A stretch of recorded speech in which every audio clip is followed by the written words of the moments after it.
مصر کی قدر نہیں لا حاصل کو ترستے ہیں لوگ۔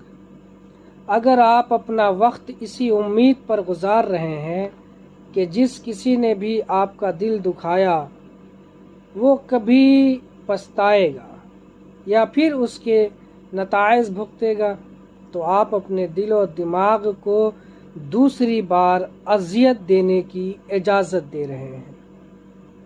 لوگ سچے جذبوں کی قدر نہیں کرتے جب تک یہ جذبے ان سے چھین نہ جائے۔ انسان ہمیشہ چمکتی ہوئی چیز کی طرف بھاگتا ہے۔ مجھے آج تک یہ پتہ نہیں چل سکا کہ انسان کی زندگی میں ٹھہراؤ کس وقت آتا ہے۔ انسان بہتر سے بہترین کی طرف کیوں بھاگتا رہتا ہے؟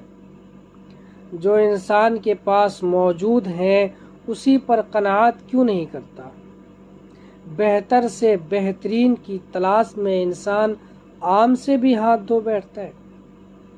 زندگی میں کچھ پل ایسے بھی آتے ہیں جنہیں ہم چاہ کر بھی اپنی یادداشت سے مٹا نہیں سکتے۔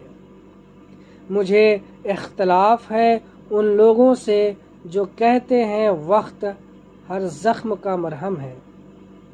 مجھے وہ لوگ پسند ہیں جو اپنی عزت کرتے ہیں، دوسروں کا احترام کرتے ہیں، گہری بات کرتے ہیں، شائستگی سے پوچھتے ہیں، ذوق و شوق سے مذاق کرتے ہیں، خلوص سے معذرت کرتے ہیں اور خاموشی سے چلے جاتے ہیں۔